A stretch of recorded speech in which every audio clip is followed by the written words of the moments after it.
Olá pessoal, eu sou o presbítero Jefferson, sejam bem-vindos ao Teologia com Café. No episódio de hoje, nós iremos falar sobre autoridade bíblica.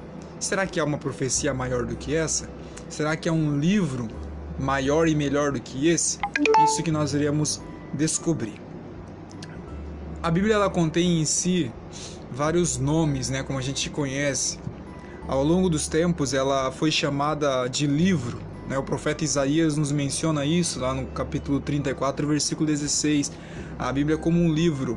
Também ela é chamada como uma palavra. Em Marcos, nós vemos que Jesus ele se refere muito a esse termo como palavra de Deus. Lá em Hebreus, capítulo 4, versículo 12, também nos fala a respeito disso.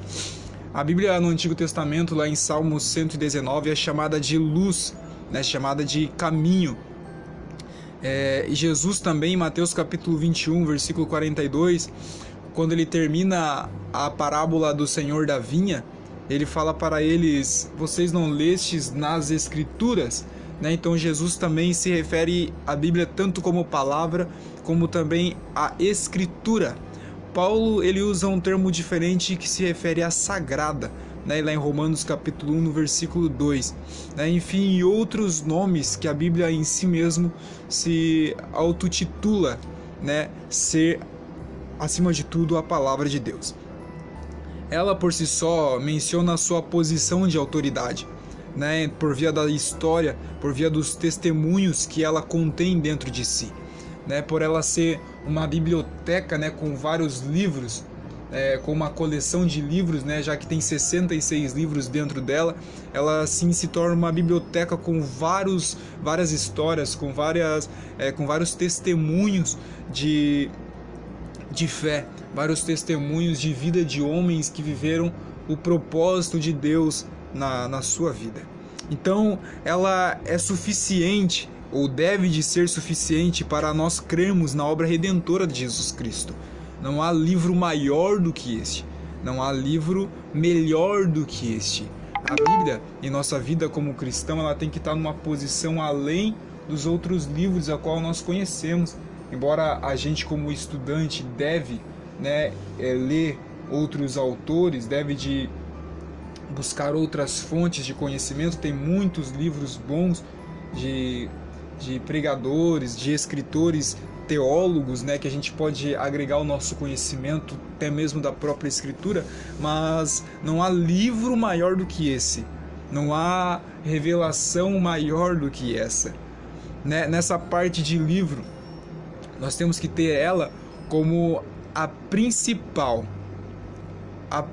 ferramenta para crermos em Jesus Cristo, na obra redentora de Jesus Cristo, na ressurreição dele, na ascensão dele e nas promessas que ele fez à sua igreja.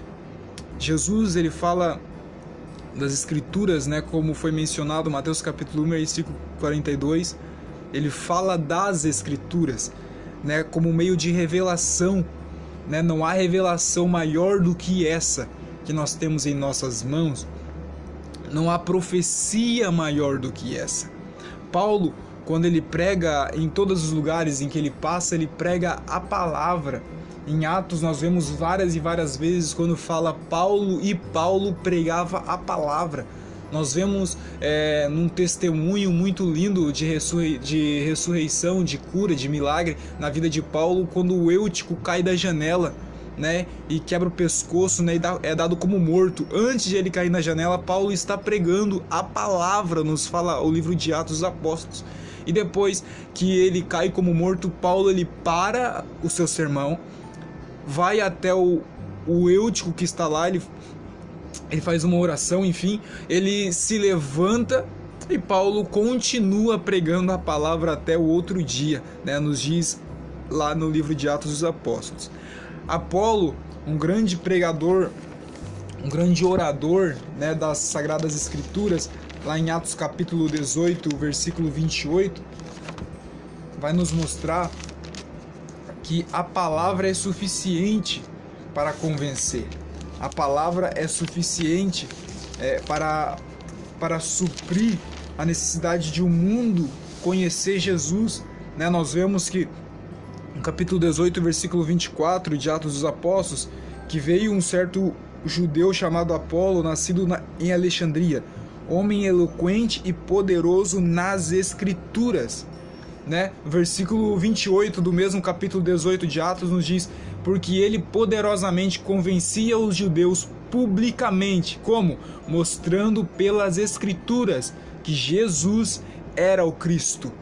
Então, ela por si só é suficiente para demonstrar o plano de Deus para a nossa vida.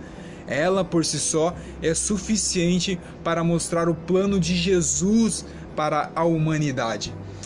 Pelas Escrituras, ele convencia os judeus. Ele não usava de artimanhas de revelações.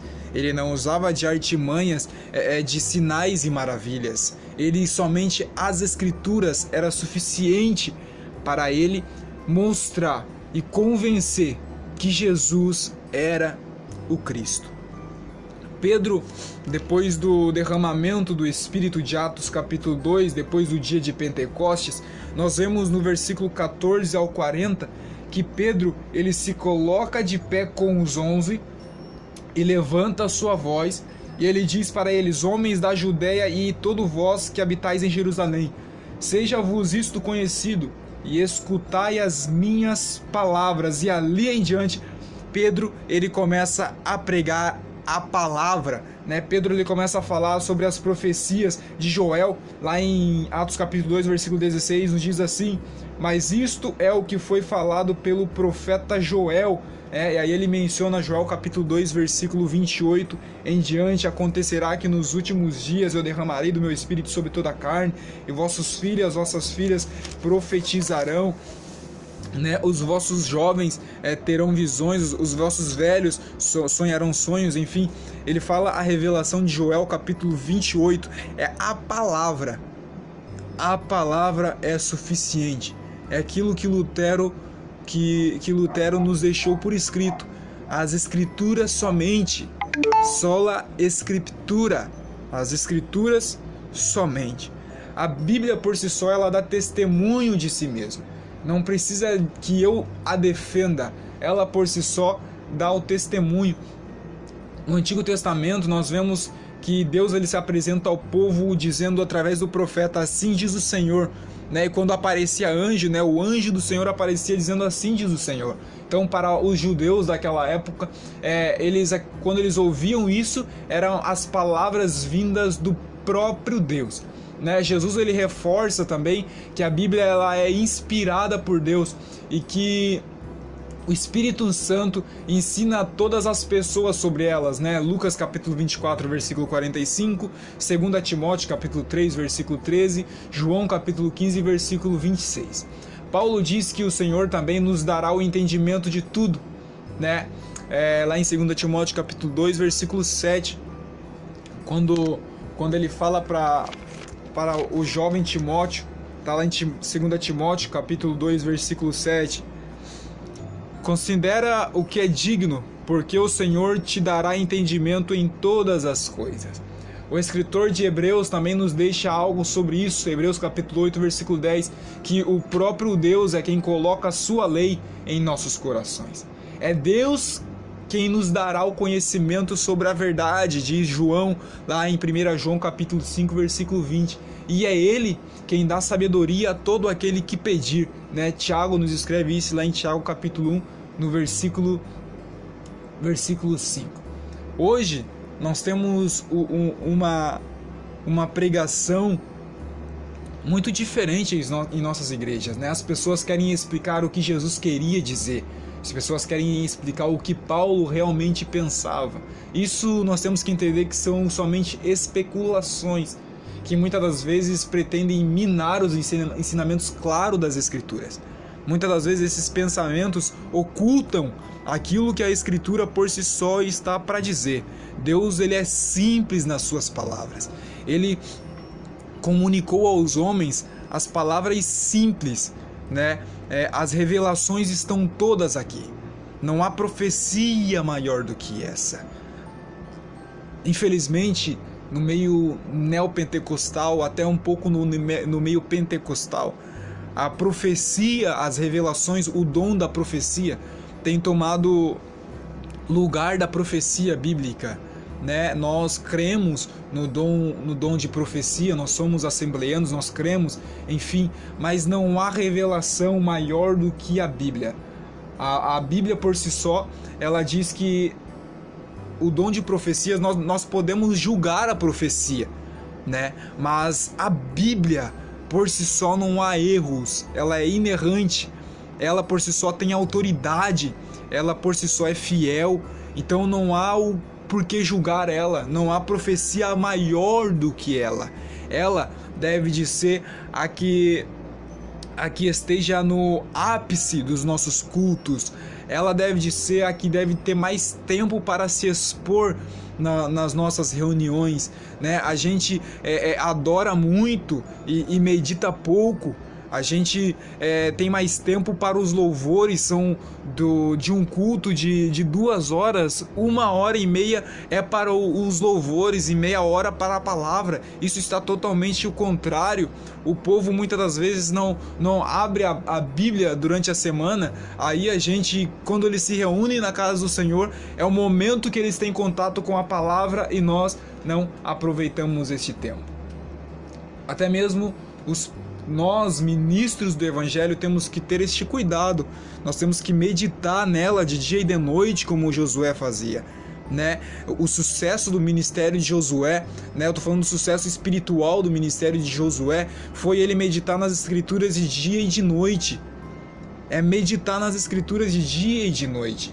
Jesus, ele nos mostra nos evangelhos que quem não conhece as Escrituras não conhece o Filho de Deus, quem não conhece as Escrituras não conhece o Pai, quem não conhece as Escrituras não conhece o próprio poder de Deus. É nela que nós conhecemos quem é o Jesus que nós servimos, é nela que nós conhecemos quem é o Deus que nos ama, é nela que nós conhecemos o poder que Jesus confiou à sua igreja. Aleluia. Somente as Escrituras. Então, essa é a autoridade bíblica. Não há profecia maior do que ela. Ela por si só tem autoridade. Ela por si só é suficiente. Ela por si só dá testemunho de si mesma. Não há profecia maior do que essa. Meus irmãos, nós temos que entender que pode descer anjo do céu. Pode descer anjo do céu e falar conosco. Se ele trazer um evangelho diferente desse que a Bíblia nos menciona, nós temos que tomar isso como lixo para os nossos ouvidos. Profecia que não provém da Bíblia é lixo para os nossos ouvidos. E aqui eu concluo: não deixe que profecias dos homens, profecias carnais, como nós chamamos, conduza o seu barco à deriva por um mar afora. Não deixe que as profecias, como um vento, balancem a sua casa. Firme a sua fé na rocha da palavra. Firme a sua fé no firme fundamento da palavra, na revelação da palavra. Quando Jesus fala para Pedro, né, quando Pedro tem aquela revelação, Jesus diz: o que vocês dizem que eu sou? E Pedro diz: tu és o Cristo, o Filho do Deus vivo. Jesus diz para Pedro: disseste muito bem, não foi a carne que te revelou isso, foi o Pai. E tu és Pedro, e sobre essa pedra eu edificarei a minha igreja. Não era sobre Pedro que a igreja seria edificada, mas a pedra que Jesus está se referindo era a verdade com que Pedro proclamou, a revelação da verdade, que Jesus era o Filho de Deus, o Filho do Deus vivo. Então, uma igreja relevante é uma igreja firmada na palavra. Fique com essa palavra, nos acompanhe nas redes sociais, nos acompanhe aqui na continuação, traremos novas meditações sobre as Escrituras, né? E não se esqueça, não há profecia maior do que essa, não há revelação maior do que essa. Quer ouvir Deus falar contigo? Entre no seu quarto, feche a sua porta, abra a sua Bíblia e fale e leia. Fale com o seu Pai no secreto e Ele te revelará os mistérios que está oculto pela palavra. A Bíblia nos dá um privilégio, é o único livro que nós conseguimos ler com a presença do autor. É o único livro que nós lemos com a presença daquele que inspirou a escrever ela, né?